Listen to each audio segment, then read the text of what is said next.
नमस्कार, चीझी लाईफमध्ये मी विश्रांती तुम्हा सर्वांचं पुन्हा एकदा मनपूर्वक स्वागत करते। तर आज मी आलेली आहे आमच्या गावच्या शेतीमध्ये। ही अखंड शेती जी आहे ती आमची आहे आणि हा असा अवतार आज मी पहिल्यांदा केलाय कारण की प्रचंड ऊन आहे। या उन्हामध्ये सर्वाइव्ह करणं फार कठीण आहे। मला नाही माहिती इकडचे शेतकरी कशी कामं करतात। एवढं धान्य पिकवतात, एवढा ऊस पिकवतात, त्यांची एवढी मेहनत आहे ही उगाच नाहीये। म्हणजे आता मी साधारणतः 10 मिनिटं झालेत आम्ही इकडे आलोय, पण आता या 10 मिनिटात हा असा अवतार आहे, गॉड नोस आता अजून पुढे काय आमचा अवतार होणार आहे। तर आजच्या या भागामध्ये मी तुम्हाला दाखवणार आहे की आमच्या शेतामध्ये भरपूर गोष्टी पिकतात, पण ते नक्की काय काय आहे हे जाणून घेण्यासाठी तुम्ही लाईक करा, शेअर करा आणि अर्थातच सबस्क्राईब करायला विसरू नका। या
काय आणलं गाई?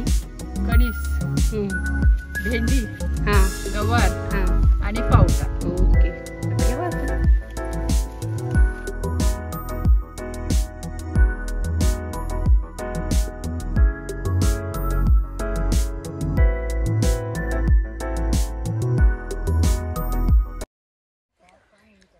तर मी सांगितल्याप्रमाणे भरपूर साऱ्या भाज्या इकडे आहेत आणि इथे ही बघा चवळीची अगदी कोवळ्या कोवळ्या शेंगा इथे दिसत आहेत। बऱ्याचशा शेंगा ज्या आहेत ना शेतकऱ्यांनी काढल्यात आणि आता मी वेचलेल्या अशा 2-3 आणि हे बघा इकडे पण मी वेचलेले आहेत शेंगा। या बघा या सगळ्या शेंगा चवळीच्या शेंगा आहेत। चला तर आता आपण या चवळीच्या शेंगा काढल्यात आणि आता पुढे आपण भेंडी बघायला जातोय की भेंडीचं झाड रोपटं कसं आहे त्याप्रमाणे। चला, हा जो ऊस आहे ना भरपूर कापतो, त्यासाठी असे फुल हँडचे किंवा मोठ्या हाताचे असे कपडे इकडे शेतकरी किंवा शेतात काम करणारे लोक घालतात, म्हणजे ऊस कापायला नको।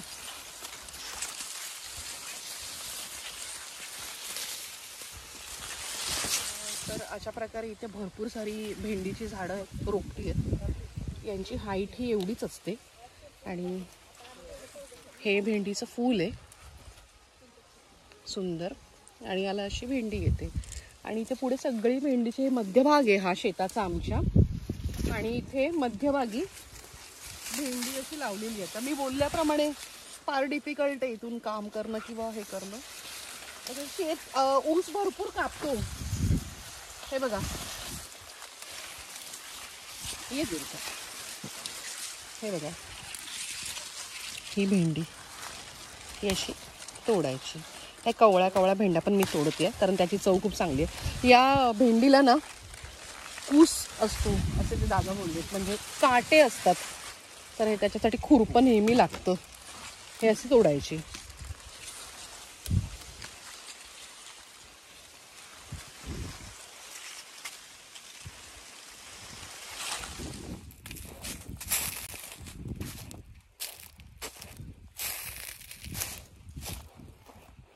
आता या शेतामध्ये ना इथे सगळे या ठिकाणी सगळ्या शेंगा, ओल्या शेंगा तोडतायत। तर बघूयात हे कसे शेंगा वगैरे काढतायत। हे बघा या शेंगा काढलेल्या त्यांनी आणि या वेचून या ह्याच्यात अशा सगळ्या भरलेल्या आहेत ह्या बघा, या सगळ्या. आणि ही सगळी ह्याची पाला. जे मी तुम्हाला बोलली होती की गवारी किंवा या सगळ्या भाज्यांची लागवड जी असते ते लोक अगदी मध्यभागी करतात. तर हे अशी भरपूर अशी गवार यांनी मध्यभागी या आमच्या शेतामध्ये लावलेली आहे आणि याला गावठी गवार बोलतात. अतिशय सुंदर आहे, कारण की ही मी हातात घेते तर एवढं समाधान लाभलं. आई हा बोला, काय करते? मकाची कणस तोडते. केवढे घेतले? काय काय घेतलं? भरपूर घेतले. मकाची कणस, भेंडी, गवार. भेंडीचं झाड कुठे आई? हे काय बघा, भेंडीचं झाड. हे भेंडीचं झाड. हे फुल असतं ना? फुल येतं, नंतर हे फळं येतात. आणि एवढी मोठी भेंडी ही बघा, तोडू.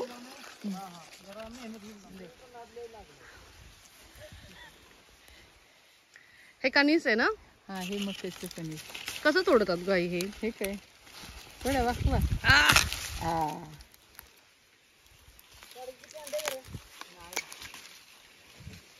एवढं मोठं कणीस.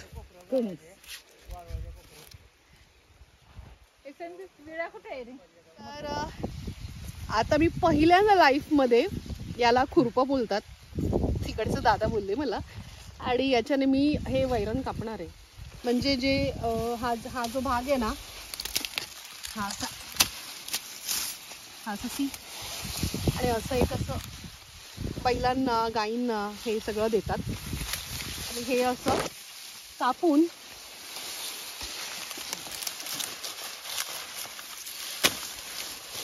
कठीण आहे ऍक्च्युली काम हे.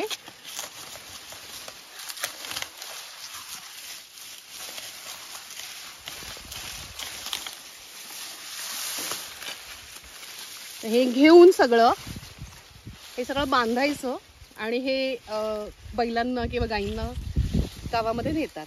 चला मग आता हे बांधून घेऊयात.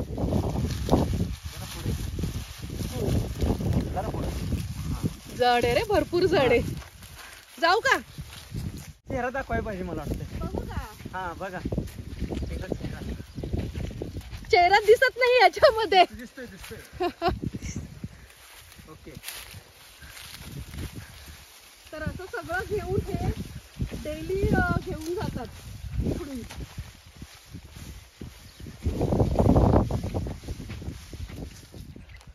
तर हे जे काम आहे भयंकर मेहनतीचं काम आहे, कारण की मी आता जे उचललं ना ते भयंकर जड होतं. भयंकर म्हणजे भयंकर जड होतं. आणि हे असं दिवसाचं हे लोक भरपूर घेऊन जातात.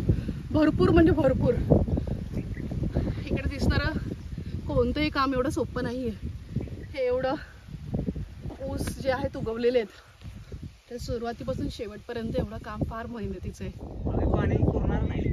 थोडं एक रुपये हात आपला आता हे जायचा आंबा आहे ना त्याला.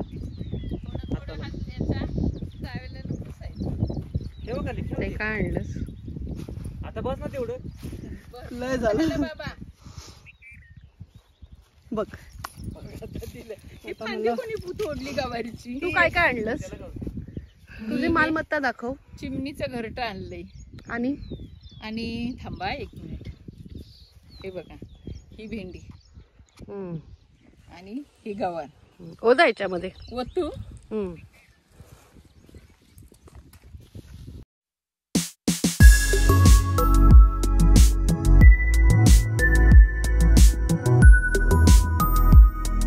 ऊसाच्या आंतरपिकामध्ये 20 गुंठ्यात भेंडीचे 20,000 रुपये आणि गवारीचे 25,000 रुपये 2.5 महिन्यात झाले. मुळात त्याला खूपच मेहनत आहे, कारण की या मेहनतीमुळेच हे पीक आणि हे पैसे या शेतकऱ्याला मिळतात.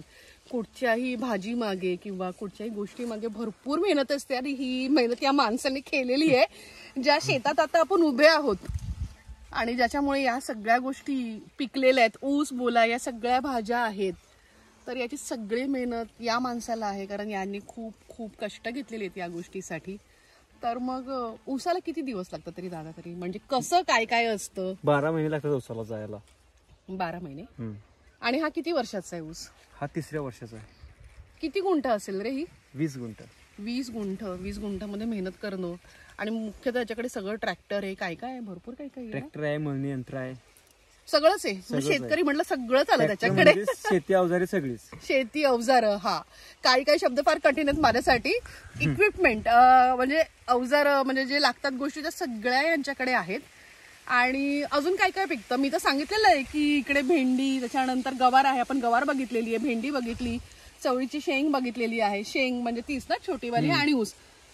या सगळ्या गोष्टी. टोमॅटो पिकतो की नाही, टोमॅटो लावतोस की नाही टोमॅटो लावतो ना. टोमॅटो आंतरपीक घेतलं ना, ऊसात घेतलं जातं. बरं, मला पाण्याचं जरा गणित सांग ना. हे जे पाणी इथून आलेलं आहे त्या पाण्यामुळे किती फायदा झालेला आहे पाण्यामुळे शेतजमिनीला? भरपूर फायदा झालेला आहे. बागायत आहे ना ही? बागायत आहे. आणि कोयना नदीचे ते स्कीम आलेले आहे. कोयना नदीची म्हणजे ह्याच्या आधी इकडे पाणी येत नव्हते, पण ते कोयना नदी स्कीम आलेली आहे. अच्छा, पाण्यामुळे फार फरक पडलेला आहे. पाण्यामुळे फार फरक झालाय. लोकांची परिस्थिती वगैरे चांगली सुधारलेली आहे.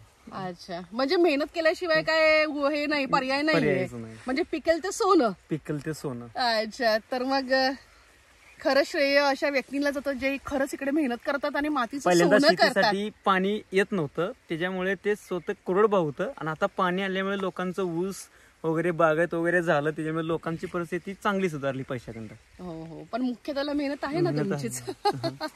तर अशा छोट्या छोट्या गोष्टी आहेत, मी घेऊन येते नेहमीच आठवड्याच्या शनिवारी. तर तुम्हाला आवडलं असेल तर नक्कीच लाईक, शेअर आणि सबस्क्राईब जरूर करा. भेटूयात पुढच्या भागामध्ये. अजून बरेच माझे व्हिडिओ येणार आहेत, शेती रिलेटेड, गावा रिलेटेड, भरपूर छोट्या छोट्या गोष्टी येणार आहेत. पण नक्कीच त्या बघा तुम्ही आणि घंटा दाबायला विसरू नका. थँक्यू.